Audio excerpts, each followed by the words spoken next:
New developments on a story involving alleged police misconduct we've been following out of Philadelphia. One of the officers involved is now facing criminal charges. We first told you about Jacob Giddings' case last month when we obtained police body cam footage showing a Philly cop dragging Giddings from his car at a gas station, then deleting footage of the encounter that Giddings had recorded on his own cell phone. The incident happened back in March, and now the Philadelphia District Attorney's Office has charged the officer with tampering with evidence, obstruction of justice, and official oppression. Tonight, I'm joined by Jacob Giddings himself and his attorney, Donte Mills, to discuss the latest developments in this case. Thank you both for coming on the show. Jacob, to you first. Tell me how you felt when you first heard the news that the officer who allegedly deleted video from your phone was being criminally charged. Yes. At first, I felt a little down about it because we are from the same racial background, but at the end of the day, I felt as though I want justice to be served because he treated me worse than anyone out there, and it could have went, really bad for me. And Jacob, you, like so many others, decided to record your encounter with this officer. At what point did you make that decision? When the officer opened my door and I felt really unsafe because I did nothing wrong. Mm-hmm. So at that Donte, point is when I started recording. I felt unsafe. Yes. Donte, to you, the officer claims he was arresting Jacob on an old warrant he discovered when he ran Jacob's plates. Was that in fact true?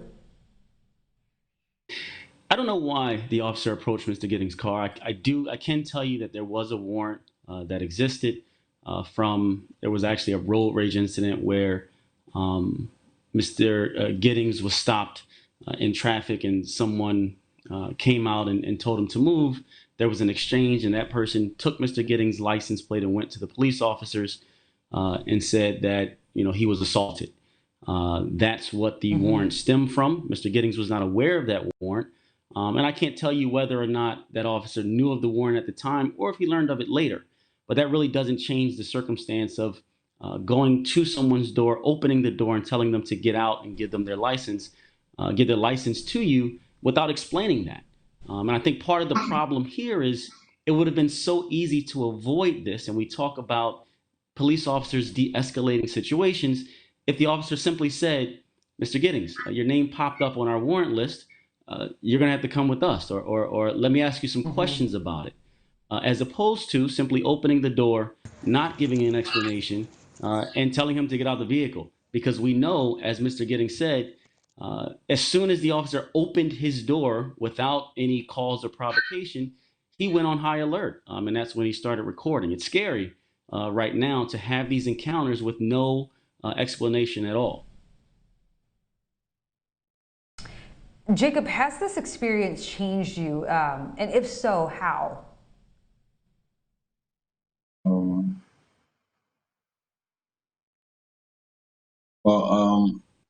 What I can say is things like this didn't happen before. It definitely changed me because I see how, what cops can do with their power, how other officers let them do that, with their power. So, it honestly makes me, what? I'm sorry, Donte. One thing Mr. Giddings explained to me, and I just wanted to be clear as I advocate, my responsibility is to advocate for him.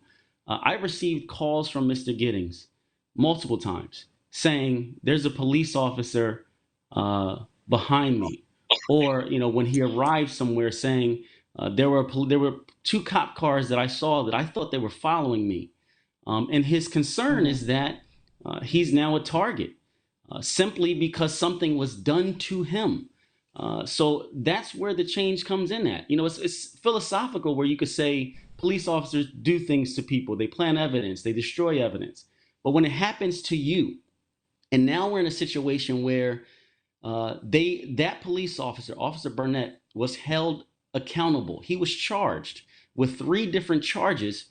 Now Mr. Giddings, in the back of his mind, thinks that he's a target. And I can't tell you whether or not those cops were following him around. Maybe they were not.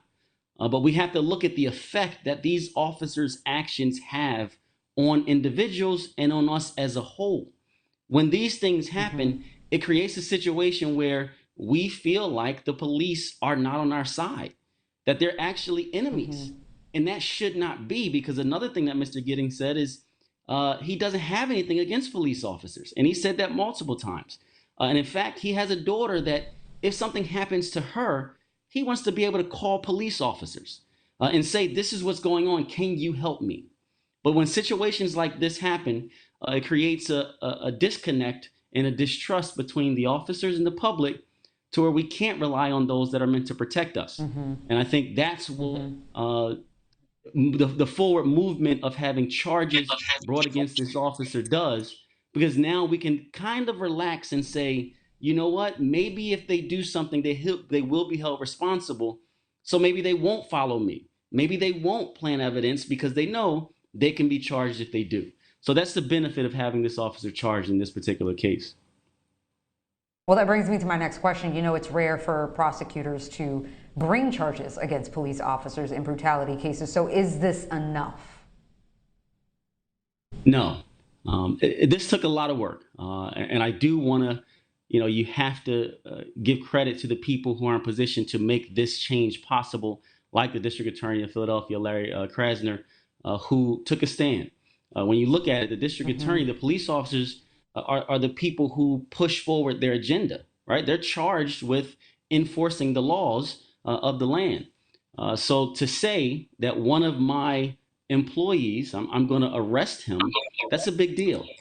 But this district attorney stepped up to the plate. He said, listen, and he did.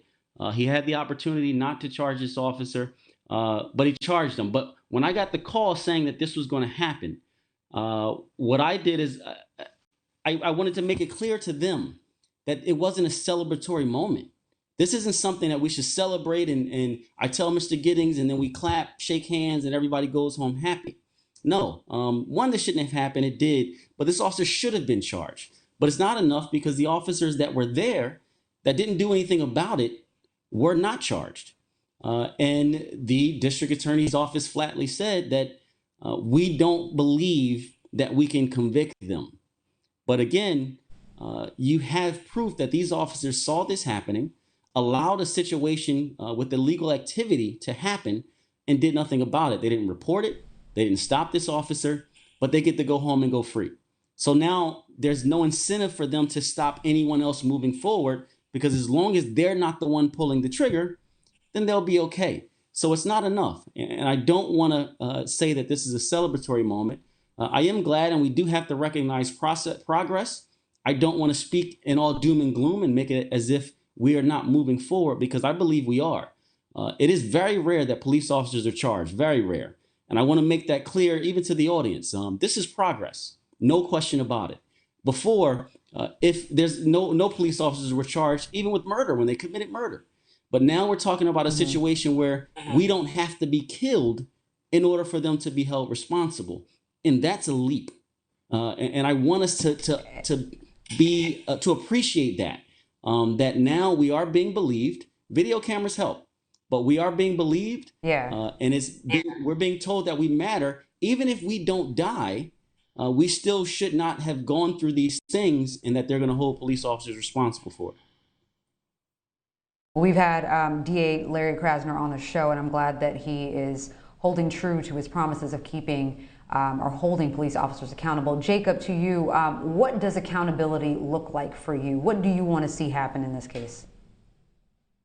I want justice to be served. I want other police officers, like Donte said, to see that you can't just do this to people. People have rights, and they supposed to uphold them rights as police officers. Moving forward, hopefully, things definitely change, and police officers see that they can be held accountable for their actions.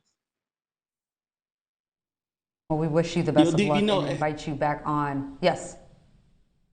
If I can. So the last time we were here talking about this case, you asked what could be done differently, right? What could we do to protect ourselves against officers? That was your question towards me. And I acknowledge the question, the seriousness of it, the fact that that question is just so bizarre and having to be asked, but I didn't have an answer for you. Because really, what could we do different to protect ourselves against police officers other than pull out our cameras and videotape? But I thought about it, and I think what we can do different is believe each other. Even when videotape doesn't exist, we have to believe each other in these situations. And I'm not only talking about when your friend comes to you and I was assaulted by a police officer, not to just say, you know what, that happens. What are you going to do about it? I'm saying have that belief and want to do something about it, but not just for your friend, for people, for your coworkers, for people that speak up. So when we step up to the plate and we protest and when we get behind each other and rally, let's not only do it when we have video proof.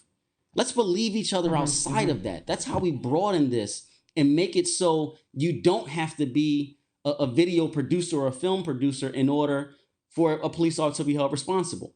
It's enough for us to say, this is what I experienced, and then we'll believe it and we'll fight for you. And we'll hold those police officers responsible, even if it's not on video, because we can't be able to protect ourselves in that manner all the time. And as you see in this case, the cop made the video. But we want to believe each other, step up and stand up for each other no matter what. Well, Donte, I'm being told we got to go to break, but that's a perfect note to end on. I appreciate both of you for your time tonight, Jacob Giddings and attorney Donte Mills. Thank you again.